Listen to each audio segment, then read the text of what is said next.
What's up, everybody? Welcome into a new episode of the Rapala We Are Collegiate Bass Podcast. Getting back into the office following ICAST here recently, and the first show upon our return. We've got Garrett Smith and Andrew Blanton from Lander University. They won the Bassmaster College Series National Championship at Cherokee Lake just a couple weeks ago. Garrett, we'll pull you in first. First question. So for anybody that was paying attention, you guys tied at the end of what we would call like regulation in normal athletics, but at the end of tournament competition, you were tied with the team from Carson Newman. The way that tie was to be broken was to go have a sudden death fish off. Want to get this out of the way first because to me it's extremely interesting and I want to hear exactly how it all played out and the energy and excitement behind it. Talk about that fish off and everything that went into y'all ultimately winning what is your back-to-back national championships on the Bassmaster College Series. Yeah, sure thing. So we ended up tying with the Carson Newman boys, and I will say first and foremost, those boys are class acts. All the props to them. And so the way it worked is we ended up tying. We both had 43-10, I believe, is what we ended up tying with. Or 43-3, I'm sorry. And we had to go back out. The way it works is they told us to go back down to our boats, and the first team to catch a legal keeper, smallmouth or largemouth, would be the winner. Same as what happened with Ike and Ellie and Keith Combs back in Texas in the early 2000s. And we had to we were pretty nervous. We had been catching our fish really far away from blast-off. The closest we'd caught a keeper in the tournament was probably 20 minutes from blast-off. So we were very nervous when they told us we had to go fishing because we were like, we have found nothing down here. It's not looking very good. So we were very anxious going out, and we knew something else we knew is the Carson Newman guys were fishing very close to the ramp. They had a very good place down there by the takeoff. So we talked back and forth. Strategized a little bit, talked about what to look at, and we ended up going to a place right outside the off limits of no wake buoys. We pulled up on a point right there. We were super nervous, and then we fished it for maybe 3 or 4 minutes, and Andrew ended up catching one pretty fast, and that was our keeper. That was our one keeper, and it was insane. It was super crazy and amazing to win one like that and be a part of something like that. Andrew, you won what ultimately ended up being the winning fish, so I'll send the next question your way. Kind of piggyback on what Garrett just described in terms of that winning moment. What was it like to have that fish on the end of your line, knowing what was at stake if you were able to get it in the boat and beat Carson Newman to the punch in terms of landing that first fish? Man, it probably didn't look like it on camera, but I was shaking in my knees. I just knew, like, I set the hook on that fish, and I knew when I set the hook, I was like, yep, this is a keeper. I mean, this is going to be the tournament if we can execute on this. And I mean, it was unbelievable. You know, some of our family was there watching us from the bank. I mean, that's how close we were to the boat ramp.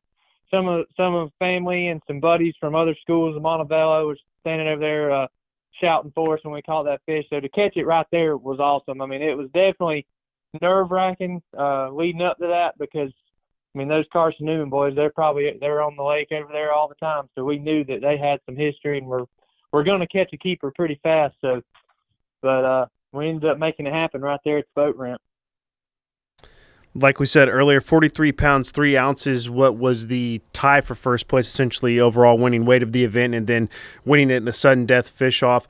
Also said it in the intro to the first question to Garrett, but you guys, that victory marked back-to-back years, 2024, 2025, in which you've won the Bassmaster College Series National Championship. Garrett, speak to that really quick and what it means to be able to do such in consecutive years to win that title twice. Man, that means the world. It's just insane to me, and for me and Andrew to be able to do something like that, it's incredible for us. Nobody's ever back-to-back two Bassmasters in a row, and it's been crazy. We got very fortunate last year. We had a tournament on our home lake, and we had to go out and beat some incredible anglers there, and then having to travel to another school's backyard and still being able to go out and compete and win against those guys and the best college guys out there fish that tournament, and it's just super amazing to be a part of something like that, and it just lets us know that we can do this if we just keep at it. Andrew, one question I want to ask you. It goes for almost any sport, and it's magnified in bass fishing at times, but to put in the effort that you do. This is a 12-month out of the year sport. For Bassmaster, their college series, that was the end of that season there at the national championship as it concluded at Cherokee Lake. All of the effort, all the work that comes into it, and for at the end of the event for y'all, in that case, to be tied and need to win a sudden death fish off, but oftentimes it's across bass fishing. You see it at any level of the sport on up to the pros.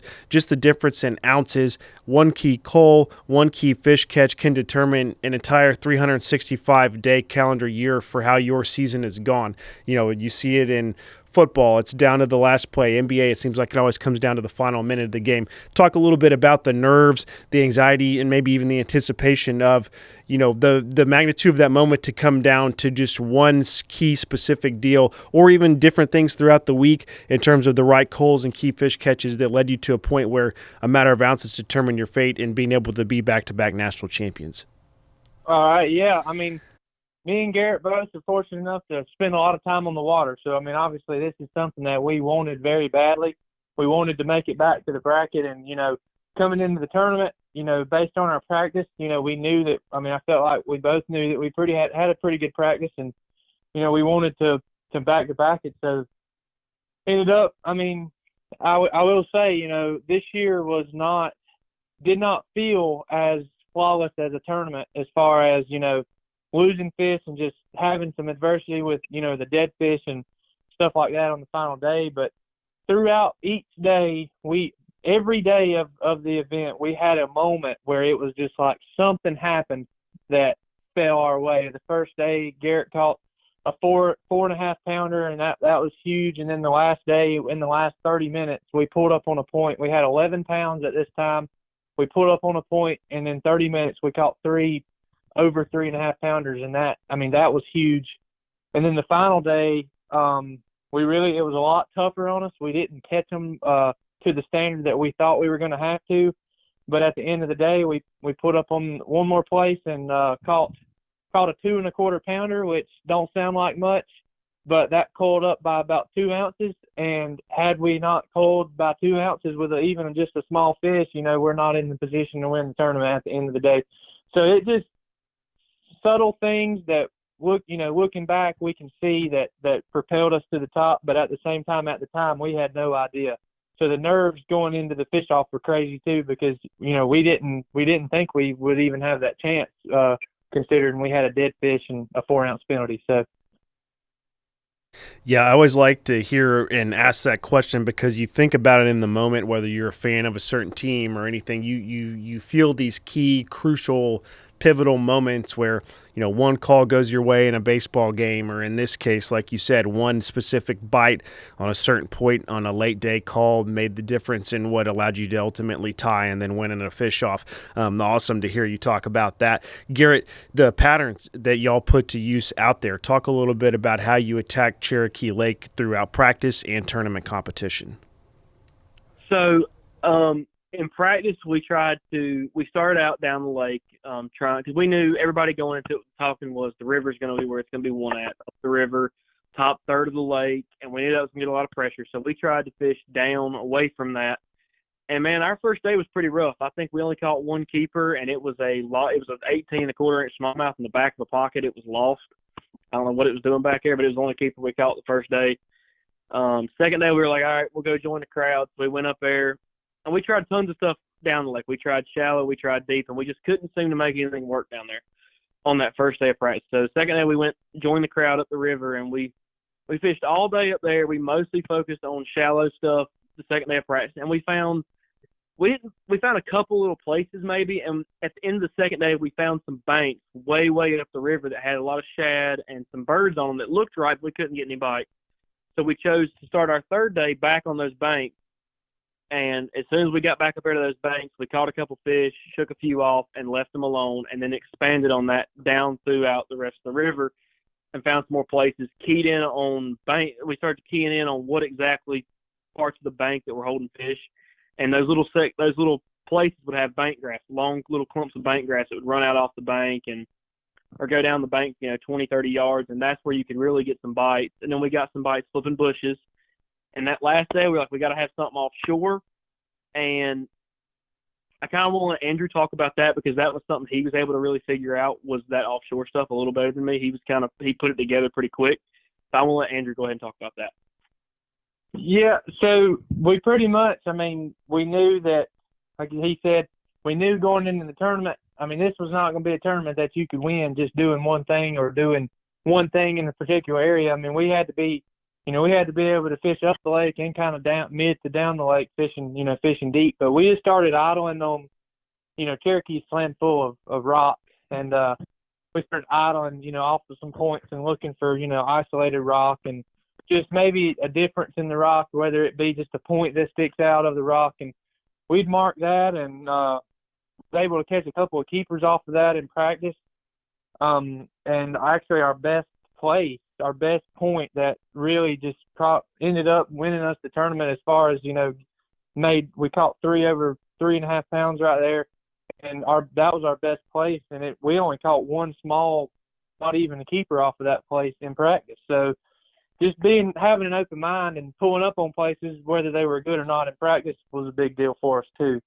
But we were throwing a jig, a 3/4 ounce football jig and a 1/2 ounce football jig, and Garrett caught some on a drop shot. So just your typical, deep offshore baits, but mainly the jig was what played for us the most. We're talking with Garrett Smith and Andrew Blanton from Lander University, winners of the Bassmaster College Series National Championship at Cherokee Lake just a few weeks back. Lander finished the 2024-25 season for the Bass Pro Shop School of the Year presented by Abu Garcia in 14th.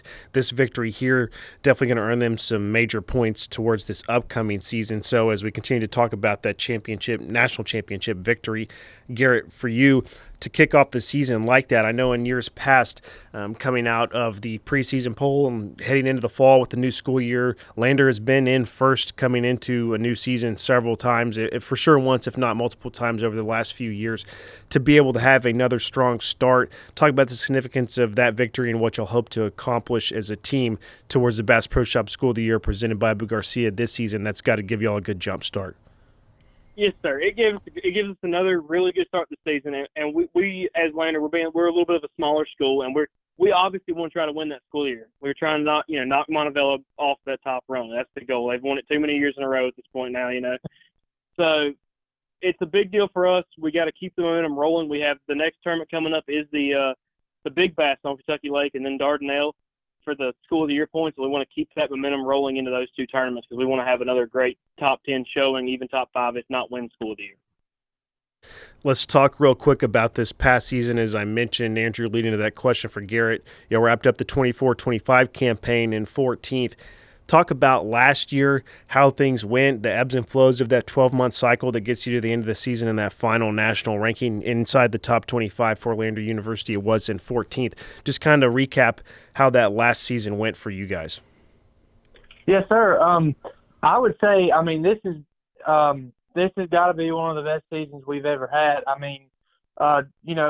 We had to miss the ACA on Dardanelle last year due to Hurricane Helene. Just because the school and the traveling and stuff after that, just that kind of affected that. So that really put a hurting on us as far as the points goes. But with that being said, Lander, the program is continuing to grow, and I've been here. I'm starting my 4th year, and I've just seen it grow tremendously since I started, and it's unbelievable, really. That I think we had 9 teams qualify for the Bassmaster National Championship, and this year, every year has just been a stepping stone and growing. And this season was by far one of the best that I've seen since I've been here. And I think it's going to continue to grow if, like Garrett said, hopefully we can keep the momentum going into Kentucky Lake and Dardanelle this fall. So, Garrett, goals and expectations is Andrew mentioned y'all's next 2 tournaments will be the first 2 for us on the Bass Pro Shops Collegiate Bass Fishing Series this fall. What are y'all entering this season hoping to achieve? Maybe it's new anglers, certain lakes on the schedule you're looking forward to. Just kind of talk about the outlook entering this new season as Andrew just recapped last year. Yeah, this season I feel like we have some more guys coming in. We have some underclassmen that have been stepping up a lot and figuring stuff out. We're bringing back a lot of guys from this year. I don't think we only lost one or two guys to graduate that we won't have back.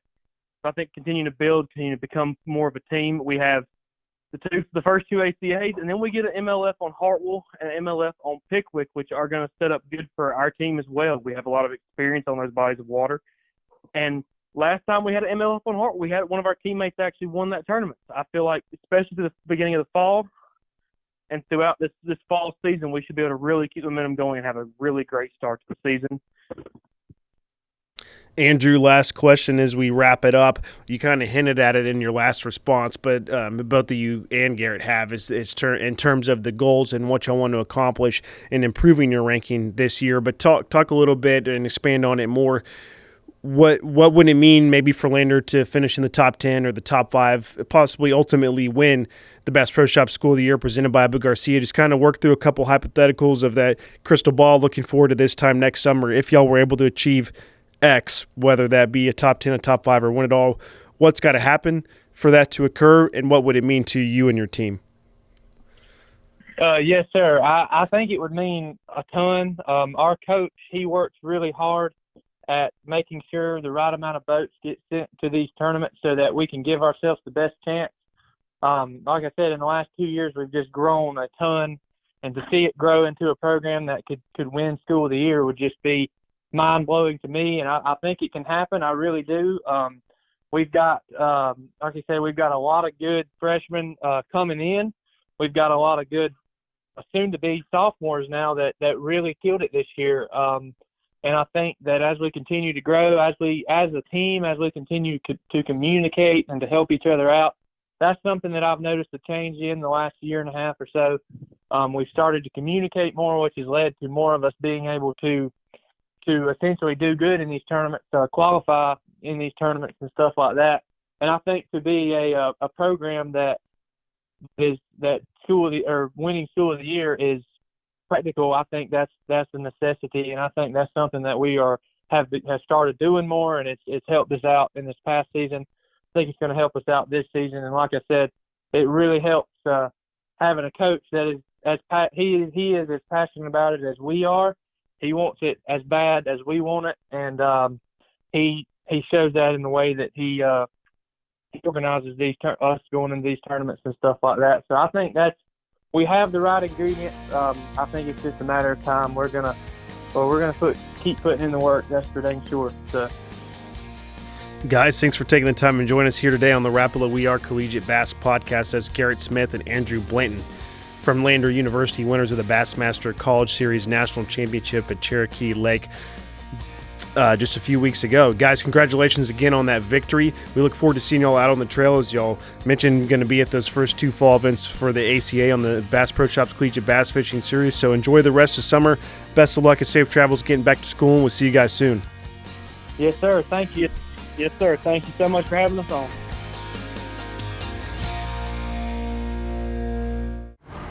Welcome to Minnow King. How can I help you? Everything looks good. I'm friggin' starving, man. Been spawning all morning. Ugh, TMI, bro. What do you want? I'll take a Crush City freeloader and gizzard shad. Anything to drink. Water. Pull ahead, please.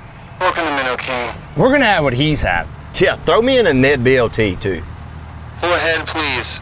Calm down. Quit feeding him so much. Hey, man, I'm trying to, man. If you overfeed him, he's going to hide under a log.